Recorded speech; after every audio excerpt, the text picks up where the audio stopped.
Christmas అంటే Jesus పుట్టినరోజు అనుకుంటున్నారా? అయితే మళ్ళీ ఆలోచించండి. జీసస్ గురించి మీకు ఆశ్చర్యం కలిగించే 5 విషయాలు చెప్తాను, వినండి. మొదటి, జీసస్ డిసెంబర్ 25న పుట్టలేదు.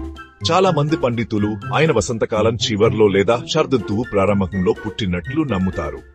డిసెంబర్ తేదీ చాలా తరువాత వచ్చింది. రెండోది, ఆయనకు అన్నదమ్ములు, అక్కచెల్లెళ్ళు ఉన్నారు.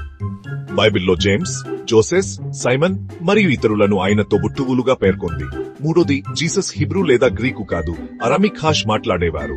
అరామిక్ ఆ కాలంలో సాధారణ భాష.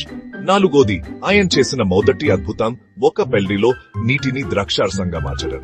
అవును, అతిథులు దానిని ఇప్పటి వరకు తాగిన అత్యుత్తమ ద్రాక్షారసమని అన్నారు.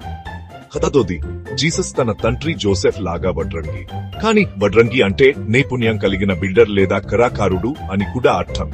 సరే, వీటిలో మీకు ఎన్ని తెలుసు? కింద కామెంట్లలో నాకు తెలియజేయండి.